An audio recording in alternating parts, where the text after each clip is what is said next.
Tomorrow, the United Arab Emirates will be celebrating another year of the spirit of the Union. 53 years ago, the late, great Sheikh Zayed bin Sultan Al Nahyan, the founder president of the UAE, called for the unification of the 7 Emirates into one. According to the late founding president, and I quote yung isa sa mga sinulat niya, "One experiment in federalism, in the first instance, arose from a desire to increase the ties that binds us, as well from the convictions of everyone that they were part of one family, and that they must gather under one leadership." Kung ulit-ulitin niyo po basahin yung sinulat niyo ngayon, mararamdaman po natin ang longing niya dito sa sulat na ito.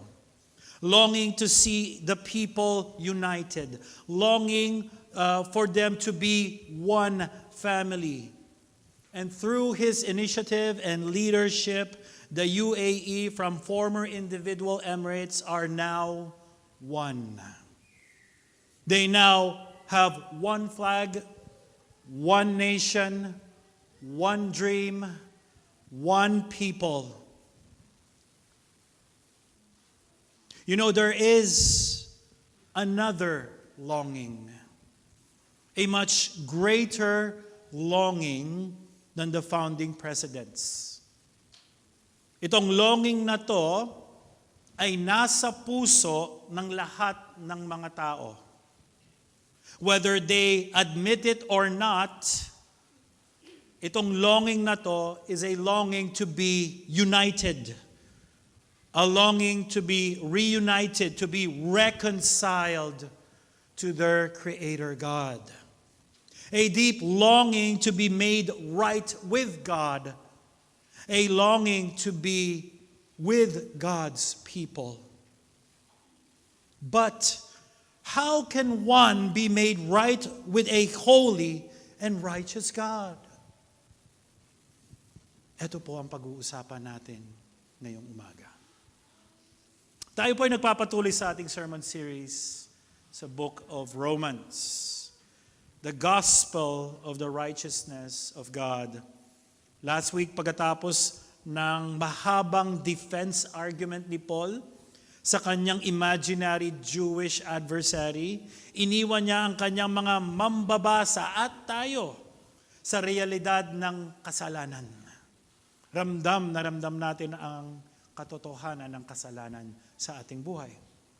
Na ang lahat ng Jews at Gentiles, which we are considered Gentiles sa paningin ni Paul dito, are unrighteous sa harapan ng banal na Diyos. At tayo ay haharap sa isang dreadful reality that one day God will demonstrate His faithfulness through the just judgment of guilty sinners. Kailangan gawin ng Panginoon ito. At gagawin ng Panginoon ito because God is holy. God is righteous and He cannot act inconsistently sa kanyang nature. Yet, sa passage natin ngayong umaga, Paul now switches from dreadful warnings to celebrating dahil sa realidad that man can be made right with God. It is possible that God justifies the ungodly, that He has made a way for sinners to be reconciled with Him. Ang passage natin ngayong umaga, particularly sa chapter 3, verse 21 hanggang 26, ay napakahalaga upang maunawaan po natin how can man make it right with God. According sa mga scholars sa panahon natin at nang noon, kagaya ni Tom Schreiner sa verses 21 to 26 daw, maybe the most important verses in the book of Romans. According naman kay Martin Luther, the chief point in the very central place of the epistle and of the whole Bible. According naman kay Leon Morris, isang New Testament scholar sa panahon natin, possibly the most important single paragraph ever written. Ganito kabigat yung mga verses na ito. Last week, nakita natin kung paano dinemonstrate ni Paul ang failure ng mga Jews to obey the law, and how God's judgment over sin is a sign of His faithfulness. God judging sin is a sign of His faithfulness. So ang question natin ngayong umaga is this: how does one make it right with God? How does one make it right with God? This is my prayer for us this morning, is as we study this passage, is that our faith in Christ would be informed, which would cause us to have hearts that are grateful dahil sa superior sacrifice na si Jesus Christ, who offered it once for all on behalf of His people. May we hold on to this truth with much joy that would cause us to be humbly grateful and to increasingly live our lives to please and honor our Savior for His glory. Again, how can one be made right with God? Ito pong sagot. One is made right with God solely through faith in Jesus Christ. One is made right with God solely through faith in Jesus Christ. We have divided these chapters into two. Number 1, made right with God explained. Chapter 3, verses 21 to 31. And number 2, made right with God exemplified. Chapter 4, verses 1 to 25. Number 1, made right with God explained. Chapter 3 ng Romans, verse 21. But now the righteousness of God has been manifested apart from the law, although the law and the prophets bear witness to it. Sinimula ni Paul yung section na ito sa words, but now. Ito ay di lamang isang literary transition, kundi isa ding historical one. Gaya ng inaral natin last week sa verse 10 and chapter 3, none is righteous, no, not one. Walang matuwid ni isa. We desperately need righteousness. Pero ang problema, we do not possess a righteousness that makes us right with God. Wala tayong righteousness. Yun ang problema natin. That's why God has revealed a way to restore us, sinners, to a right relationship to God, with God. And this is completely different from obeying the requirements of the law. Dahil wala ni isa ang kayang tumupad ng law na ito. Kung nakabase ang kaligtasan ng isang tao sa pagsunod ng salita, lahat ng commands ng Panginoon, then lahat ay pupunta ng impyerno. All will be judged. So we praise God dito sa chapter 3, sa section na ito. There is a way. There is a way na hindi katulad na tinuturo na kailangan sundin yung law. That's why God has revealed a way to restore us. Itong righteousness ay galing sa Diyos and is revealed, pinakita in the gospel of Jesus Christ. Paul is saying, hindi ho bagong mensahe ito.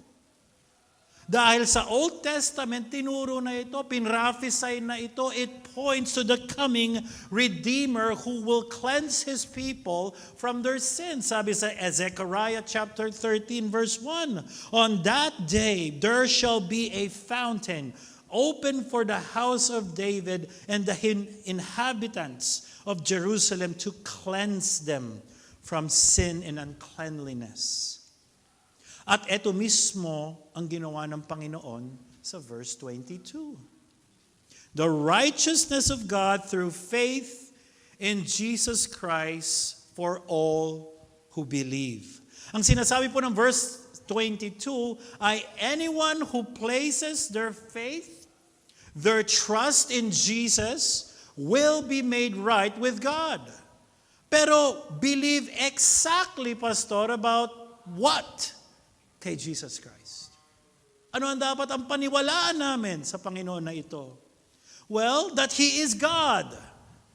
He is God who became flesh, lived a perfectly righteous life that none of us could, and died the death that we deserve, and was raised to life for our justification, ascended into heaven, seated at the right hand of God the Father, interceding for us, and one day this Redeemer, this Messiah, will return for His people. So anyone who places their faith, their trust in the person and work of Christ will be made right with God. Excuse me.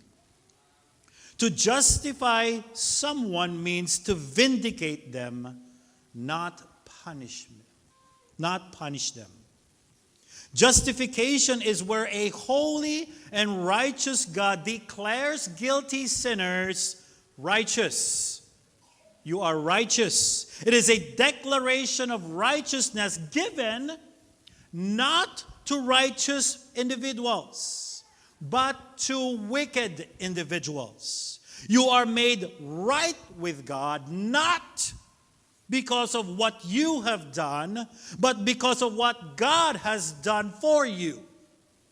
Justification is not us becoming righteous. It is us being declared righteous legally. Ito isang law court terminology where God, the just judge, counts us as righteous even though we are still sinners. At papaano nangyayari ito? Where God, the judge counts us as righteous, let me back up, Kung tayo lahat na makasalanan ay walang kakayanan na itama ang relasyon natin sa isang banal na Diyos, paano niya gagawin yun? Ang sagot po dito is by grace. It is by grace. Verse 22 hanggang 24. For there is no distinction, for all have sinned and fall short of the glory of God, and are justified by His grace as a gift. Friends, grace means God giving us what we don't deserve. You don't deserve this, but I'll still give it to you.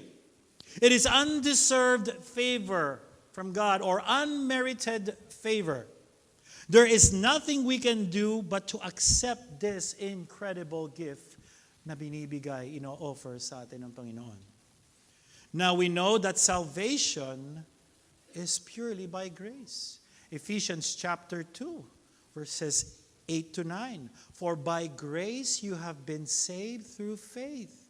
This is not of your own doing. It is the gift of God, so that you won't boast, so that I won't boast. So, salvation is by grace.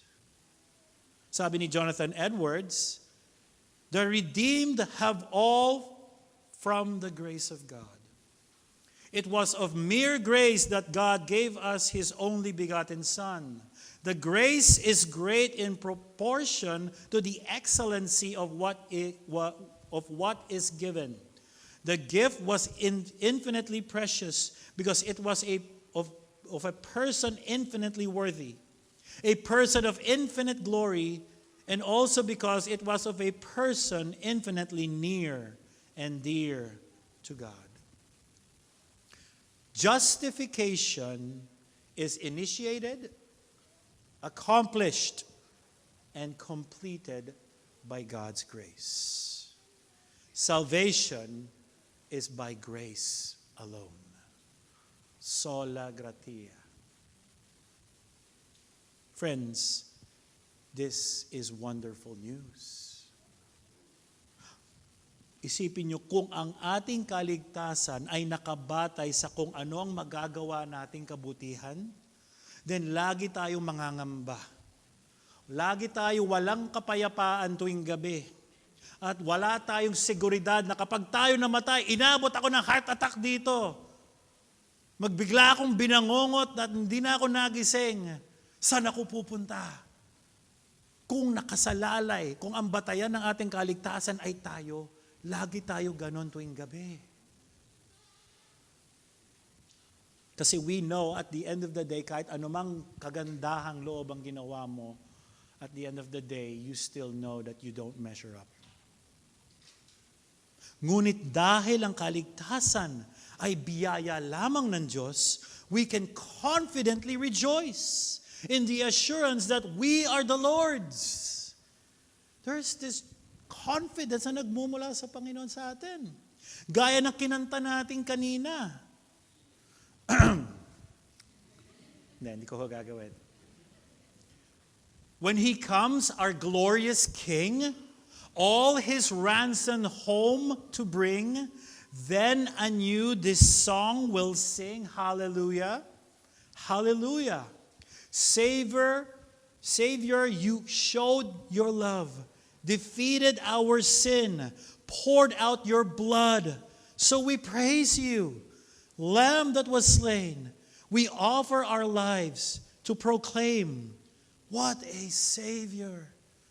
Di ba parang nakakadagdag ng kumpiyansa knowing that your sins have been paid in full? Not by you, but by God. Purihin ang Panginoon for His free gift of salvation. We are justified by faith. Pero, if God freely justifies sinners by grace, what grounds could He have to declare them righteous? May sarili akong diatribe dito. Anong grounds ng Panginoon to declare ang isang makasalanan na righteous? Ang sagot, God was able to justify sinners, guilty sinners, by the divine act of redemption, which involves sacrifice. Verse 24. And are justified by His grace as a gift through the redemption that is in Christ Jesus. Kung ang justification ay isang law court terminology, ang redemption naman po ay marketplace terminology.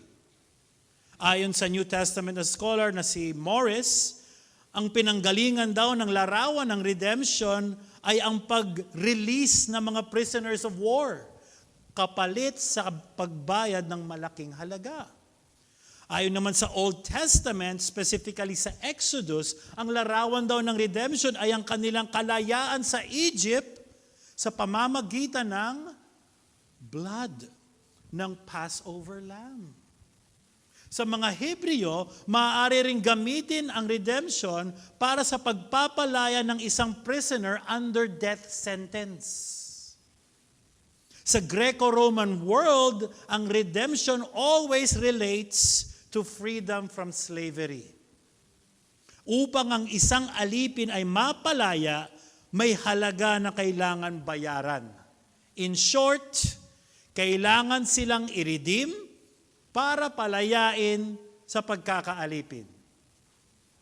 Marami pa pong imagery ang Bible pagdating po sa redemption. Pero ang idea po ay halos similar lahat. At ano po yung idea? Freedom after the payment of price. Freedom after the payment of a price. Similarly, ito po ang pagkakalarawan ng mga tao na walang relasyon sa Diyos. Mga alipin. Alipin sa kasalanan. Mga kaibigan ko, nandito ka ngayon umaga at ang sinasabi mo na nahihirapan ka na magbago. Ginawa mo na ang lahat-lahat pero ganun pa din, Pastor. Lahat na, gumastos na ako, hiniwalay ko na yung sarili ko, pero bakit ganun pa rin ako? Nahihirapan ako kumawala. Ang masakit pa ho dito, nai-enjoy ko ang kasalanan. Parang akong inaalipin, pastor. Kung ikaw ito kaibigan, at yun ang sinasabi mo, marahil tama ka.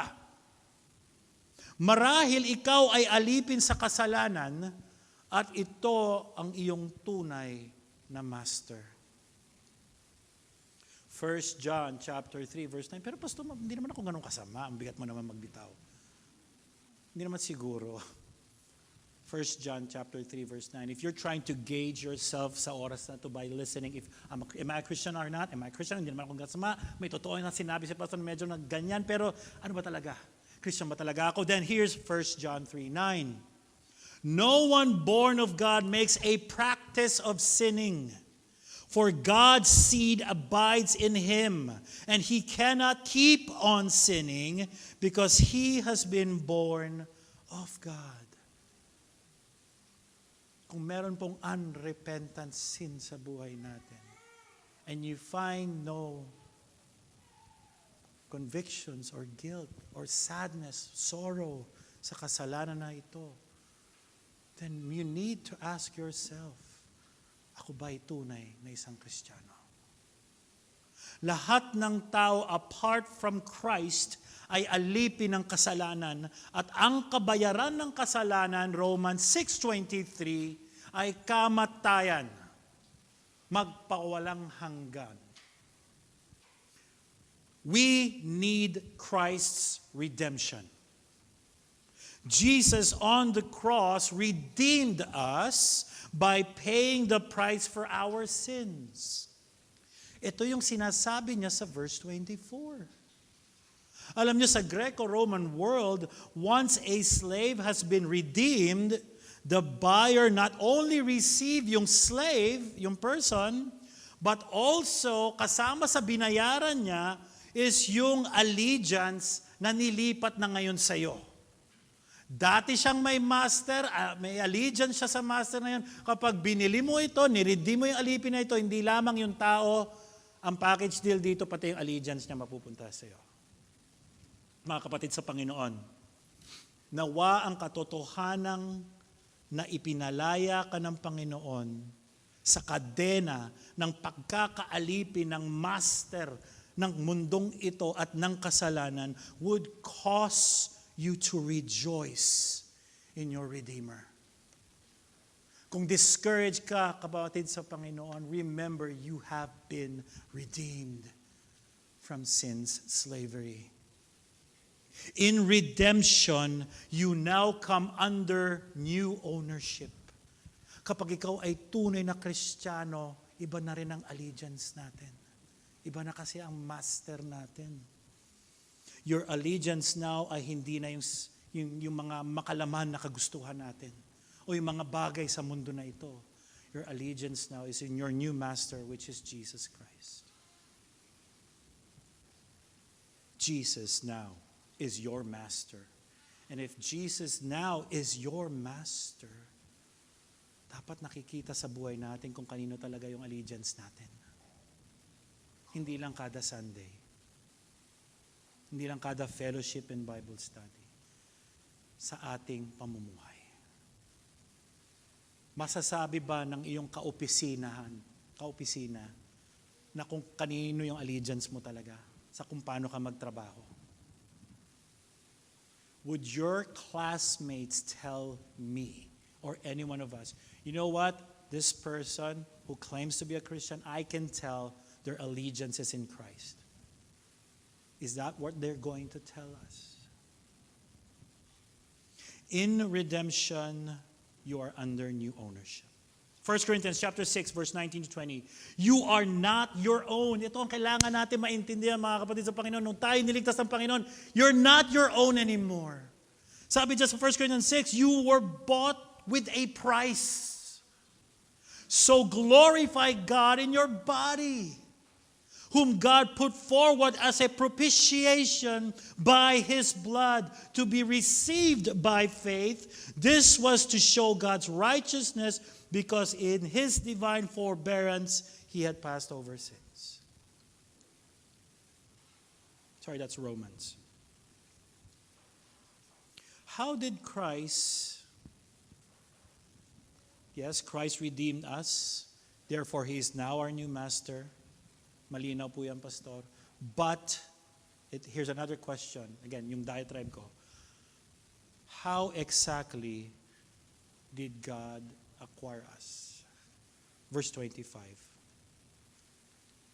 Whom God put forward as a propitiation by His blood, to be received by faith. This was to show God's righteousness, because in His divine forbearance, He had passed over former sins. How did Christ acquire us? Through Christ's propitiation, sacrifice. To propitiate someone means to turn away the person's wrath or anger, para matanggal ang galit. I'm translating this roughly. Propitiation does not focus primarily on sin. It does not primarily focus on sin, but rather on the person who has been sinned against. Does that make sense?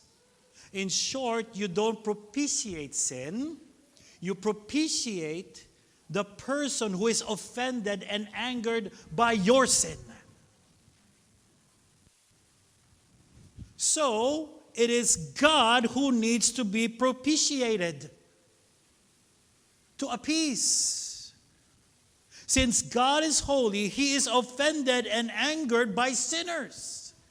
That's us, apart from Christ. God created us in His image, and we are to image His character to display His glory. But we failed, di ba? 3:23. For all have sinned and fall short of His, or the glory of God. Kaya tuwing tayo ay nagkakasala, ang reputasyon ng Diyos ang nakataya, kasi we are image bearers. So propitiation is appeasing or satisfying the righteous wrath ng Panginoon. Sa pagan religion, o yung mga tao na sumasamba sa mga Diyos-Diyosan, kapag napansin nila ang kanilang pananim ay hindi maganda, maaaring napeste o wala masyadong bunga o binaha ng ulan, ang ginagawa nila noon ay napapasok sa isip nila is marahil hindi masaya ang kanilang Diyos-Diyosan sa kanila. Marahil galit ang Diyos-Diyosan namin sa kanila. So, ano ang kailangan nilang gawin? They need to propitiate. Kailangan nilang i-appease yung galit ng kanilang Diyos-Diyosan. Ang gagawin nila is they will provide a propitiation. Sila mismo magdadala. Magdadala sila siguro ng isang unwilling victim na maaaring nagpapapadyak, pinipilit. I think you have seen this sa movie, maaaring dadalhin sa mismong edge ng bulkan, ihahagis para hindi magalit ang Diyos-Diyosan, o kaya naman itutulak sa dagat, sa bangin, o susunugin para lang ma-appease yung galit ng kanilang Diyos. Yun po yung ginagawa ng mga pagan religions. While sa Christianity, in order to appease God's righteous anger, God Himself provided the propitiation. Hindi tao. Siya ang nag-provide. It was God Himself in the person of His Son, Jesus. Kasi ito lang ang tanging sacrifice na pwedeng mag-appease sa righteous wrath ng Diyos. Kung sa mga Diyos-Diyosan, sa mga pagan religion, kami magpo-provide and we'll just provide anything na sa tingin namin ma-appease ang galit ng Diyos, hindi pwede yan kay Yahweh. Walang sacrifice ang sapat that would appease His anger. It was God Himself in the person of His Son. He sent His Son to appease His righteous anger. Bakit, Pastor? Dahil ba walang choice ang Diyos? Dahil ba napilitan ng Diyos Dahil ba nagkakakawagan ang Diyos? Dahil wala na ibang mapili? You know motivation? Love. Love is the motivation. 1 John 4:10. In this is love, not that we love God, but that He loved us and sent His Son to be the propitiation for our sins. The only person that can appease the righteous wrath of God is the Son, and He did that out of His love sa iyong sinners. Sinners like you and me. Friends, it is God's love that found the way for us to be made right with Him. That should encourage us that this is a personal God. Although we offend Him personally by our sins, but He also personally made a way to make it right with Him. And Jesus, unlike the unwilling victim ng pagan religion, hindi siya unwilling victim. Una, hindi siya victim. He was willing to lay down His life. So kung hindi siya nagkakakawag, hindi yung parang kinakaladkad, hindi parang napipilitan, then ano ang nararamdaman ni Jesus dito, Pastor? He was willing to lay down His life at yung puso niya is filled with joy doing that. Hebrews 12:2. For the joy that was set before Him endured the cross, despising the shame, and is seated at the right hand of the throne of God. This is the kind of God who died for you, loves you, gave His life with joy for you, for the glory of God. Christ's substitutionary atonement, which is His death on the cross in sinners' place, not only has set God's people free from sin slavery and penalty, which is death, but He also averted the Father's wrath na dapat sa atin by diverting it unto Himself. He was the sacrifice of atonement, reconciling sinners to God. Friends, this is how we obtain redemption, through Christ's sacrificial death on the cross. So ano ang sinasabi sa atin nito? That salvation is found in no one else except kay Jesus Christ. Salvation indeed is in Christ alone. Solus Christus. Pero mga kaibigan, lahat ng mga accomplishment ng salvation na ito in Christ is worthless. Worthless sa iyo if you do not receive or believe itong gift ng salvation na ito. At paulit-ulit nabanggit ito sa passage natin, Romans 3:22, the righteousness of God through faith in Jesus Christ for all who believe, verse 25, whom God put forward as a propitiation by His blood to be received by faith, verse 26, so that He might be just and the justifier of the one who has faith in Jesus. Believe, trust, receive. Pare-pareho lang po sinasabi yon. This is grace, a gift. Now, gusto ko lang po linawin, your faith does not save you. Kasi hindi basihan kung malakas ang faith ko o hindi.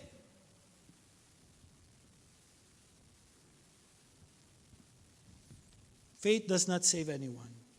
God is the one who saves through Jesus Christ. Faith is the means that God uses to bring us to the saving benefits of Christ. Kaya hindi tayo pwede magmalaki. No? Malakas kasi ang faith ko, Pastor.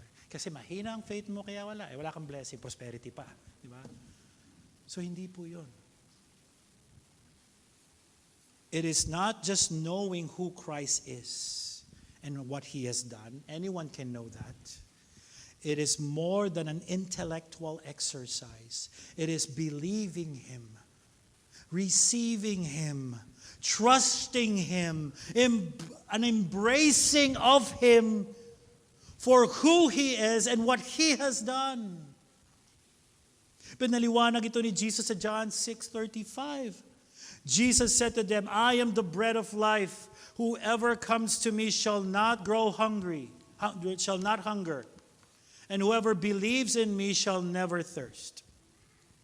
Ang sinasabi ni Jesus dito ay, He alone can nourish His people's spiritual longings.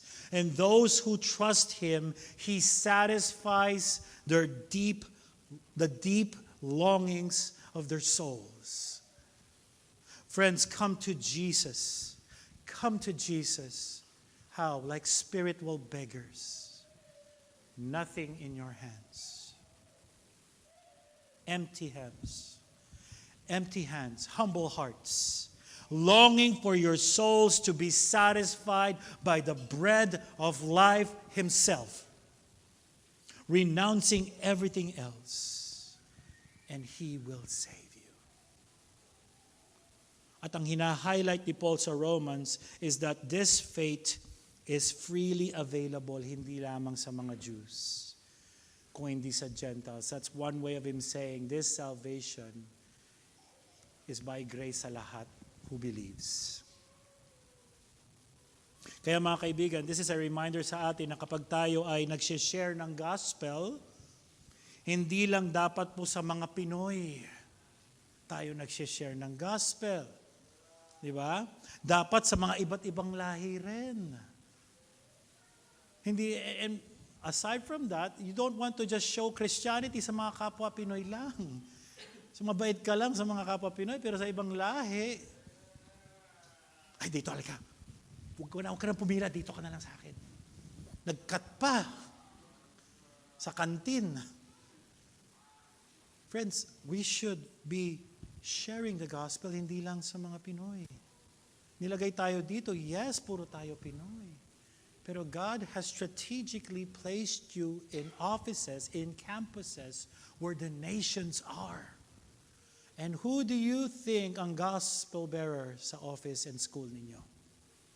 Who are the gospel bearers sa bahay ninyo habang buhat-buhat nyo yung mga anak ninyo?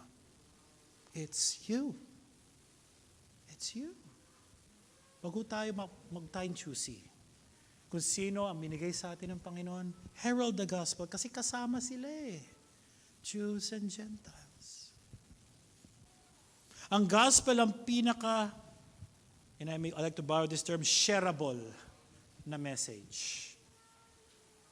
Dahil sinishare natin, ang sinishare nating message is an all-inclusive, all-embracing, all-accepting message that appeals to all genders, all cultures, the people from all walks of life.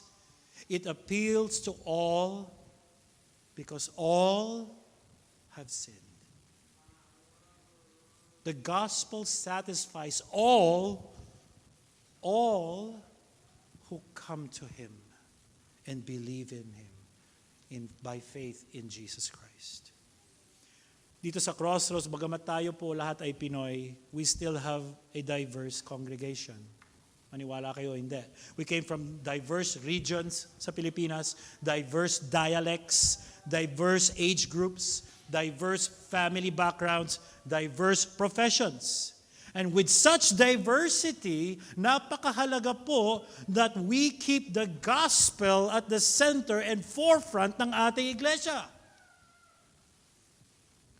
Para hindi po personal preference ang nagpapatakbo ng isang church.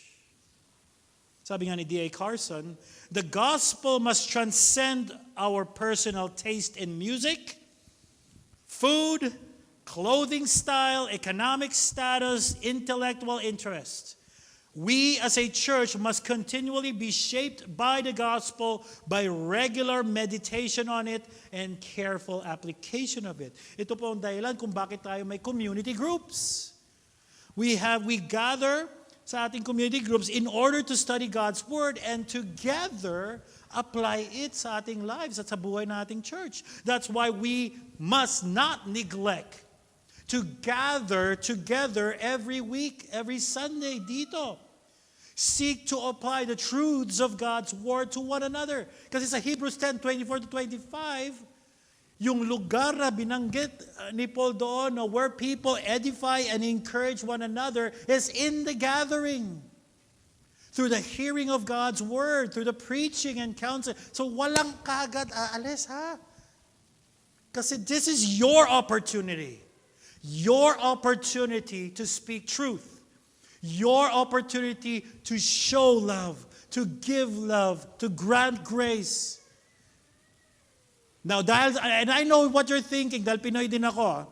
Dahil sa sinabi ko ngayon, magkakahiyaan ngayon kung sino lalabas sa pintuan na yan. Huwag yun na maging motibo natin dahil sa kahiyaan. Nakakaya ako sabihin ni Pastor, dito may daan pa rin, may nakita ako sister na lumabas nung kanina. Ay, hindi po. Huwag po. So far sa passage na inaral natin, we see that salvation is by grace alone, in Christ alone, through faith alone, at lahat ng ito ay based on Scripture alone. And now we see the ultimate motivation and intent sa ating gospel message is for what? The glory of God alone. For the glory of God alone. See that verse 25 and verse 27. So ang tanong natin, how can God remain true to Himself and not condemn a sinner? Paano na-justify or na-save or napatawad ang mga Old Testament saints? Di ba yun yung tanong? Last week, ginamit natin si David at nakomit niyang kasalanan ay alam natin against Bathsheba. It's in 2 Samuel chapter 11. We know that he has committed adultery, murder, nagsinungaling at tinago ang kanyang kasalanan. And alam din natin sa Psalm 51, he confessed his sin and repented. So, ang tanong, how can God pass over yung sin ni David? How can God pass over yung sin ni Moses? How can God pass over yung sin ni Abraham and Old Testament saints? Kung wala pa si Christ noong time na yon. Ang sagot, or hindi pa nag-i-incarnate, ang sagot, because of the cross of Christ then.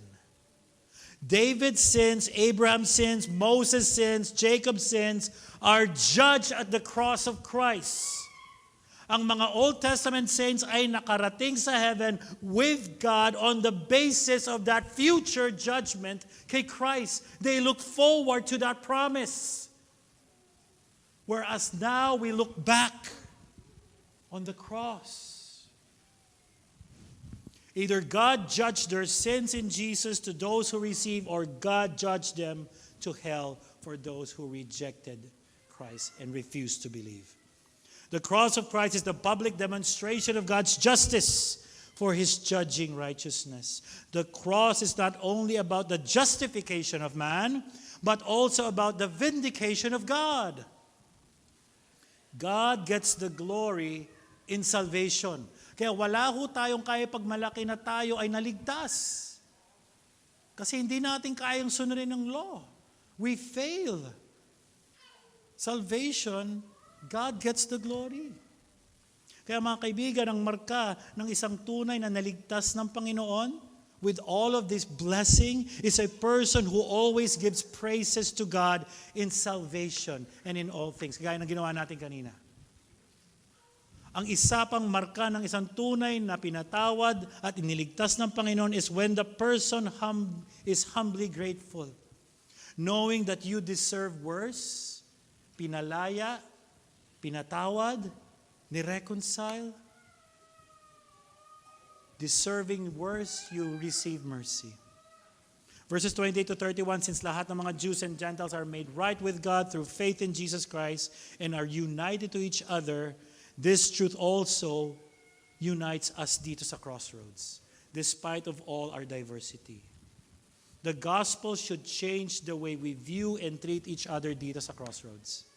We should become more loving, more forgiving, more gracious, more caring, more welcoming, more truthful, hindi fake, and more intentional. And we would love to see that even after the service. Even mamaya sa 3:30. Kung makakarating kayo ng 3:30, sana makarating kayo ng 3:30. Okay lang kahit late. When our relationship changed vertically, it should also change horizontally. Salvation is grace alone, in Christ alone, through faith alone, based on Scripture alone, for the glory of God alone. Sola gratia, solus Christus, sola fide, sola scriptura, soli Deo gloria. That's how we are made right with God. Paul not only explained this theological truth faithfully, but he also gave an example, which is number 2 and last. And I'll go real quick dito. Made right with God. Chapter 4, verse 1 to 25. Para mas malinaw sa mga readers ang kanyang tinuro about justification through faith in Christ, Paul chose an Old Testament character dito na paborito nila. Paborito nila at madalas nilang ipagmalaki, and which is si Abraham. Meron silang paniniwala na dahil forefather nila si Abraham ay exempted na sila sa judgment ng Panginoon. So, chapter 4 is dedicated sa pagpapaliwanag na si Abraham was justified hindi dahil sa works of the law at hindi sa circumcision but by his trusting belief in Yahweh, which we see in Genesis chapter 15, where he believed God and it was counted to him as righteous. God justified Abraham as a gift to him, tulad nga ng sinabi ni Paul as he quotes Psalm 32 na binasa sa atin ni Kuya Jack kanina, na those whose sins the Lord forgive are blessed. Clearly, they did not earn forgiveness. It was gifted to them by grace. So God declared si Abraham righteous for his faith bago pa si Abraham na circumcised. Ang circumcision is a sign that he has faith in God, kaya ito din ang naging sign ng Israel. So Abraham also became a spiritual father, hindi lamang sa mga Jews na sumampalataya kay Kristo, kundi kasama na din ang mga hindi circumcised na Gentiles na sumampalataya kay Kristo. He is the father of all believers, or those who believe in Christ, father of faith. At ang pangako ng Panginoon kay Abraham na ibibigay ang whole earth sa kanya at sa kanyang mga tagapagmana was not claimed by obeying the law. Kasi we all know papalpak lahat or pumalpakat sa law. It is claimed by faith or received by faith ng kanyang offspring. So with that quick overview ng chapter 4, what does this tell us, mga kapatid sa Panginoon? As I am addressing mga kapatid sa Panginoon. If you are saying to us this morning, meron kang direct ethnic line kay Abraham at ninuno mo siya, hindi siya sapat para maligtas ka sa kasalanan mo.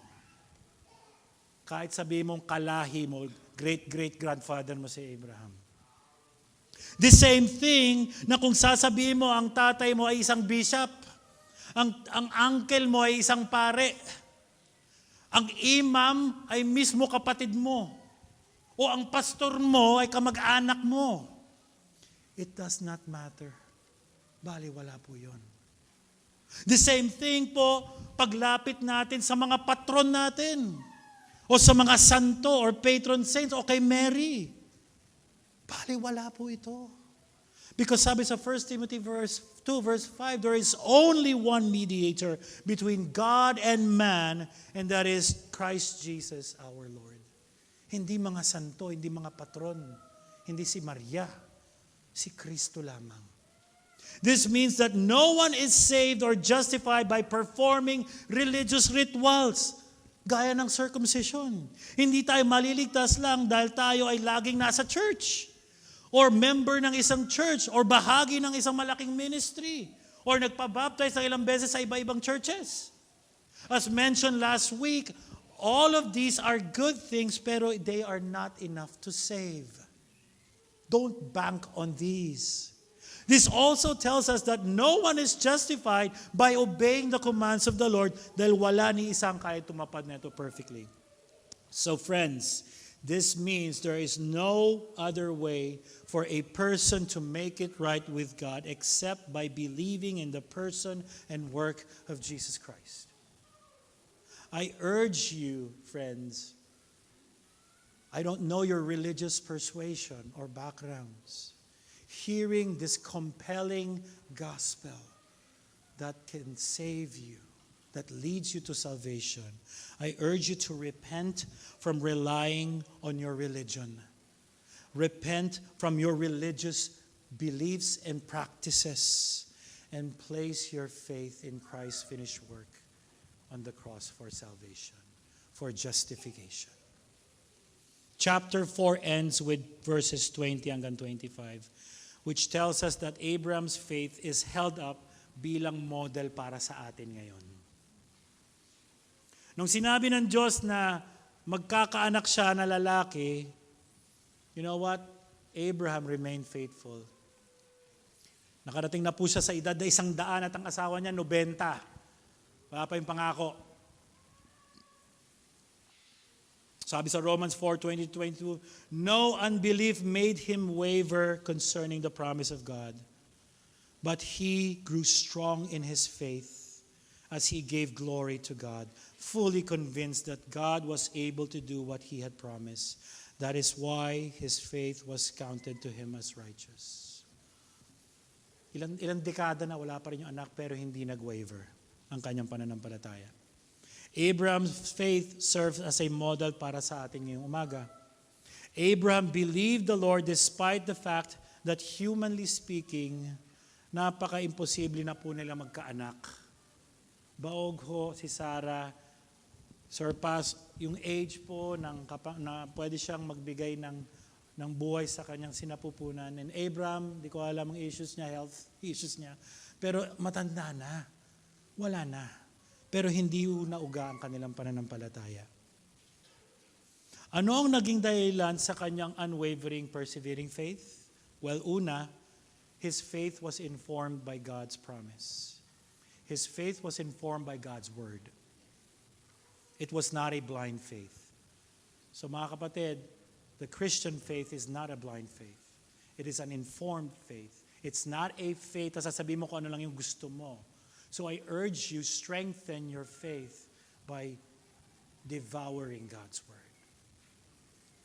Second, he made a rational decision to believe the omnipotent, sovereign God who knows what He is doing kahit alam niya na hindi pa dumarating yung pangako.